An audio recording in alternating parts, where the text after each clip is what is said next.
Welcome back to the 2023 verdict, and as you've seen the Sunrise Daily now, verdict 2023.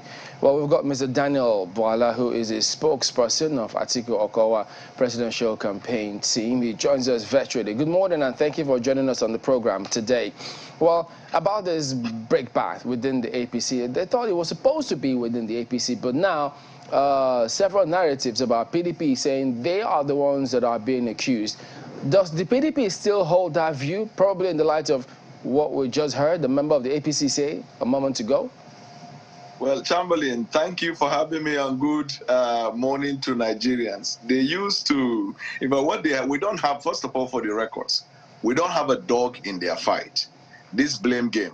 But we know the condition to which they are placed under. It used to be pantophobia, but now it is anthropophobia. It is a fear of people and society, the fear of the backlash that voters are going to give them. Because the blame game started when they blamed the opposition, they blamed Russia and Ukraine fight, they blamed the weather, they blamed America, they blamed themselves. When there was nobody to blame, they blamed the president.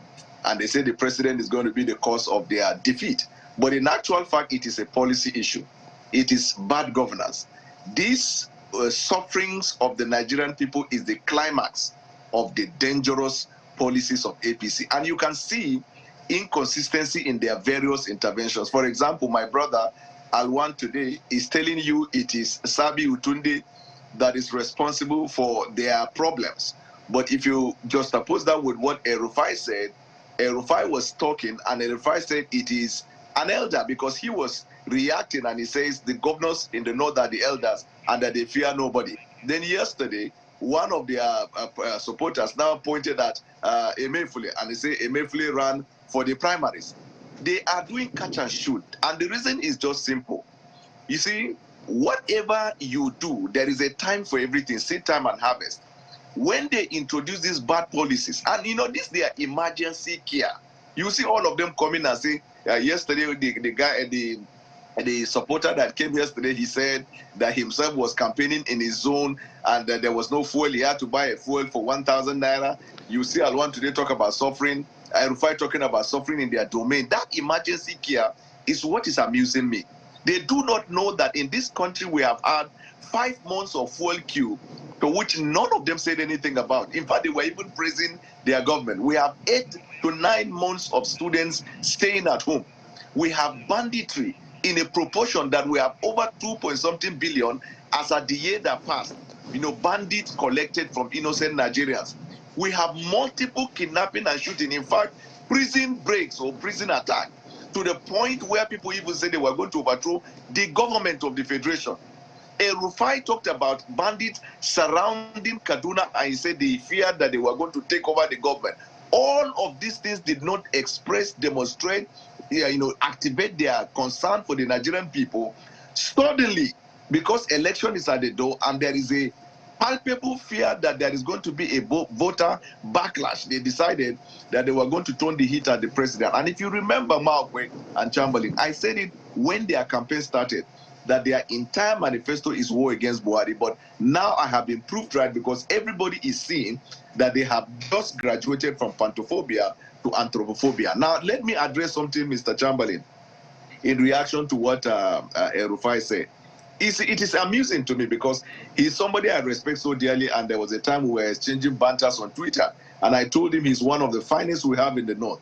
But you see, what is baffling me is this.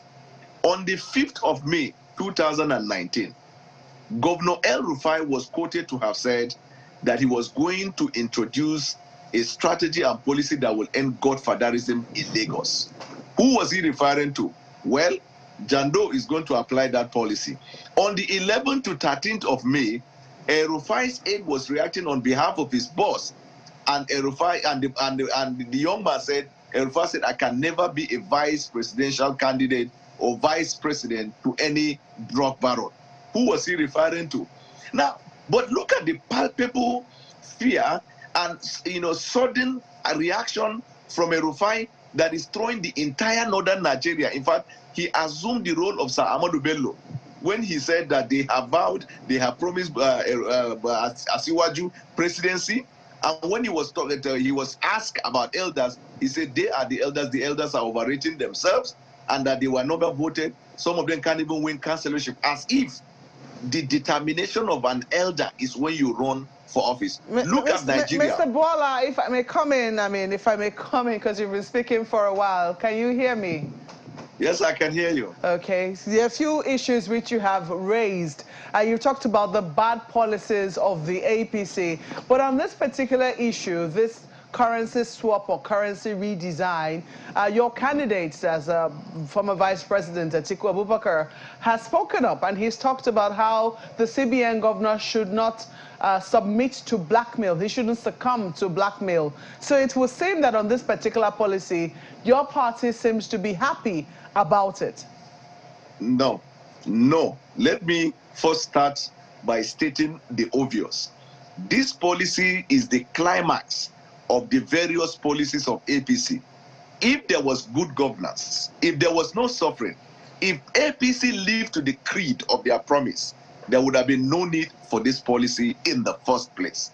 Second of all, we have established that these people are only reacting not because they care for the masses, because the evidence show the very opposite, but that allegedly some of them have stashed money. In fact, you have had a Rufai who said one of his friends got 500 million.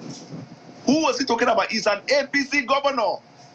So these same people are the ones frustrating the distribution of this Naira to the Nigerian people through the payment platforms. Assuming that these people are not doing that to frustrate Buhari, there would have not been any effect whatsoever by the masses. The good thing for the Nigerian people is that they are acutely aware that it is the same APC fighting Buhari that are behind the holding of the new money, the back-end arrangement with bankers, and then the collection, which now is evidenced by what Erufai by himself said, that the governor had 500 million.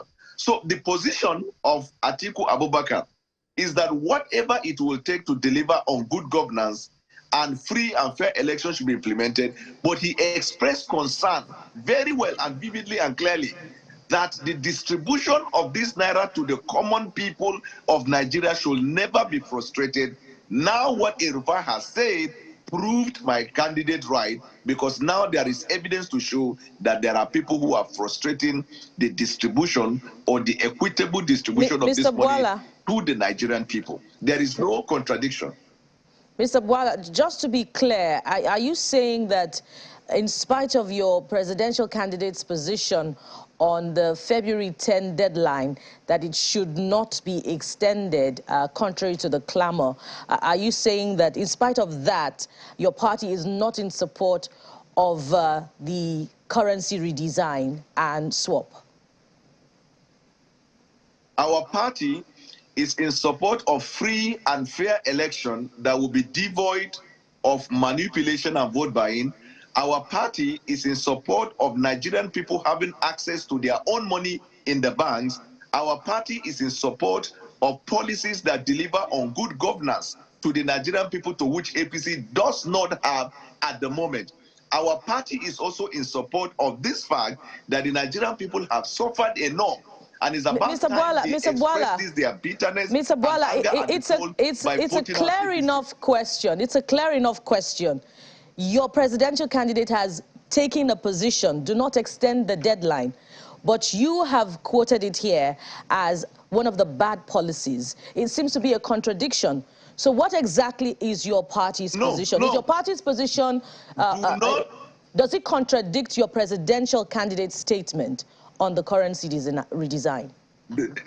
The statement of my presidential candidate is in no way taking a position as to whether the policy is good or bad. Everybody knows APC has bad policies, and APC's policies brings suffering to the Nigerian people. But let me give you a good example. The president even said that even if, when the governors visited him, that even if this extension were to be made for 1 more year, that people will still frustrate the access by the Nigerian people to the Naira. And he recounted how that information was given 3 months ago. Then he now undertook, because nobody receives intelligence more than the president in the country. And he said there is evidence to show that people are frustrating. So it is not the policy that is the problem. The problem is people frustrating it so that there will be a large extension for them to use the old Naira that they stash in safe houses to deliver on vote buying. There is no contradiction. And what the president said is supported by evidence in the sense that DSS, ICPC, and the police have arrested, and you have seen the video all over, people who are stashing up the money in their homes, bankers who are giving to certain individuals, and now the governor of APC saying another governor of his has secured 500 million. For God's sake, that 500 million he secured, where is he taking it to? Well, it's a big question that Rufai ought to have answered. Where is he taking it to? And I bet I ask you for clarification. Mr. Bwala, just a second. He's a PDP governor. I ask you for clarification for good reason, because a lot of people are reading meanings into the disposition of your candidate. And just to quote, our last guest who suggested that banks are now apolitical, that certain banks are having access to the funds. Although you are now saying that it's an APC governor that is getting 500 million naira of the new currency notes, contrary to what our last guest has said. But does this support the views expressed in some quarters that the conspiracy theory from the villa is now to support your candidate to win the election? Let me tell you, like I said from the beginning, and let me say it clearly.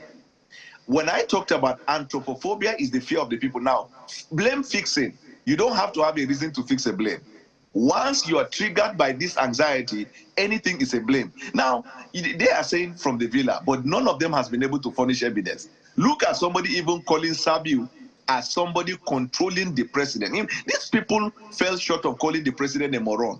There is nothing they have not talked about the president. My head, my shoulder, my feet, my toe, my head, my shoulder. They were touching every part of the president. No, it is not the president. He means well for Nigeria. Somebody in the villa manipulating him. Somebody in that sort of manipulation. Somebody outside. So who else do you think they will say that the policy will benefit since they try to manipulate the president and they can't succeed? Obviously, it has to be the person that is on clear path to win it.